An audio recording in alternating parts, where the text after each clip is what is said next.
Assalamualaikum warahmatullahi wabarakatuh. Perkenalkan, nama saya Cika Salsa Nursipa dengan NPM 2110631120061 dari Fakultas Agama Islam Prodi Manajemen Pendidikan Islam. Di sini saya akan sedikit menjelaskan perihal tentang pendidikan umum dan pendidikan Islam. Pendidikan Islam menurut Jarkoy Suhejoti terbagi dalam 3 pengertian. Pertama, pendidikan Islam adalah jenis pendidikan yang pendirian dan penyelenggaraannya didorong oleh hasrat dan semangat cita-cita untuk menjawantahkan nilai-nilai Islam, bagi yang tercermin dalam nama lembaganya maupun dalam kegiatan-kegiatan yang diselenggarakan. Lalu, menurut Sunaria, pendidikan umum adalah sistem pendidikan yang berdiri di atas landasan dan dijiwai oleh falsafah hidup suatu bangsa dan tujuannya bersifat mengabdi kepada kepentingan dan cita-cita nasional bangsa tersebut. Hubungan pendidikan Islam dan pendidikan umum tidak dapat dipisahkan. Keduanya mempunyai hubungan yang sangat erat. Dalam hal ini dikaitkan dengan konsep penyusunan sistem pendidikan nasional tersebut. Suatu sistem pendidikan umum harus mementingkan masalah eksistensi umat manusia pada umumnya dan eksistensi bangsa Indonesia, khususnya dalam hubungan masa lalu, masa kini, dan kemungkinan perkembangan masa depan.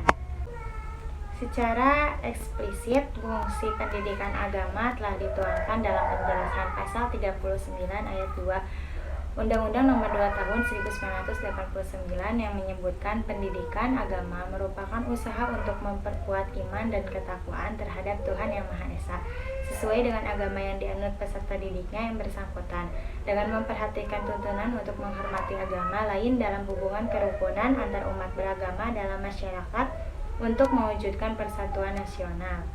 Antara pendidikan Islam dan pendidikan umum Indonesia tak dapat dipisahkan satu sama lainnya. Hal ini dapat ditelusuri dari 2 segi. Pertama, dari konsep penyusunan sistem pendidikan umum Indonesia itu sendiri, dan yang kedua dari hakikat pendidikan Islam dalam kehidupan beragama kaum muslimin di Indonesia. Ruang lingkup ilmu pendidikan Islam sebagaimana pengertiannya, maka lingkup bahasan yang menjadi kajian ilmu pendidikan Islam ini adalah masalah-masalah pendidikan atas dasar ajaran Islam yang mencakup aspek tujuan, pendidik, alat didik, bahan, metode, kurikulum, alat, evaluasi, dan lembaga-lembaga yang bertanggung jawab terhadap pelaksanaan pendidikan Islam.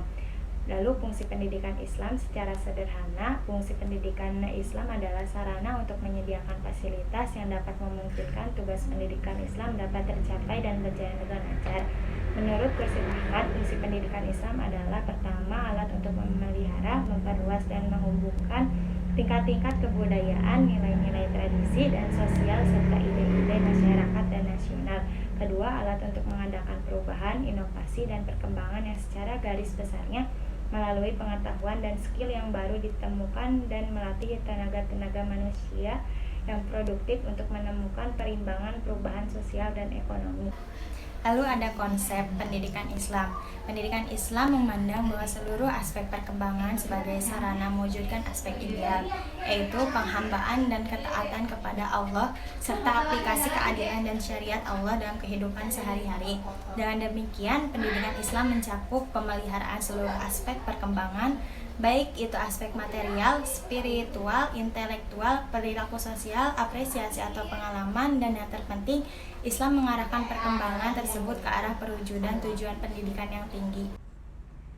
Fungsi dan ruang lingkup pendidikan umum.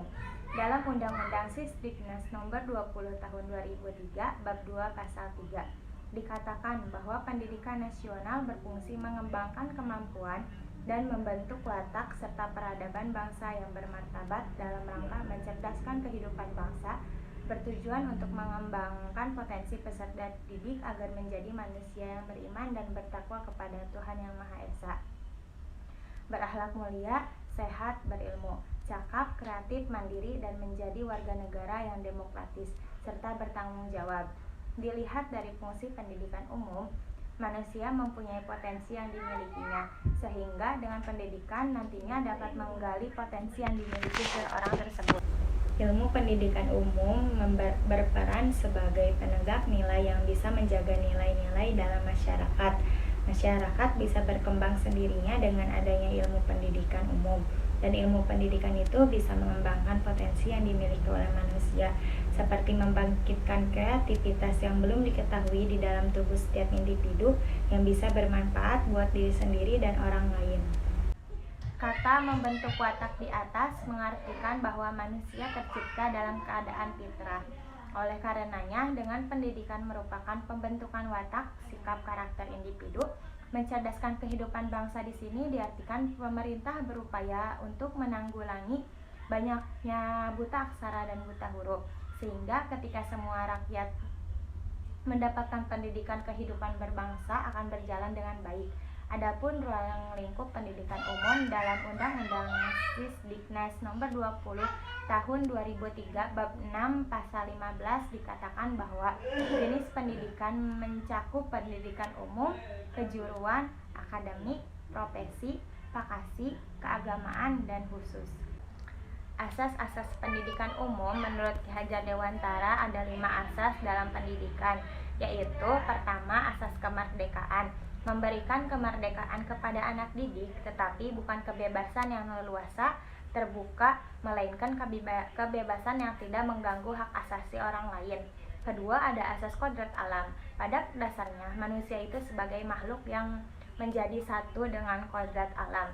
Tidak lepas dari aturan main atau sunatullah, tiap orang diberi kebebasan, dibiarkan, dibimbing untuk berkembang secara wajar menurut kodratnya. Ketiga, asas kebudayaan. Berakar dari kebudayaan bangsa namun mengikuti kebudayaan luar yang telah maju sesuai dengan zaman. Kemajuan dunia terus diikuti, namun kebudayaan sendiri tetap menjadi acuan utama. Lalu yang keempat ada asas kebangsaan.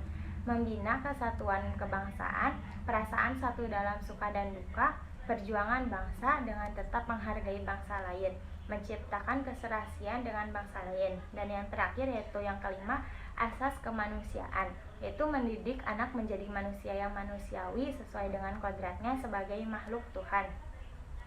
5 asas pendidikan Ki Hajar Dewantara yang telah disebutkan di atas harus menjadi asas-asas pendidikan umum, karena pada dasarnya memperlakukan manusia yang manusiawi atau humanisasi terkandung dalam kelima asas tersebut.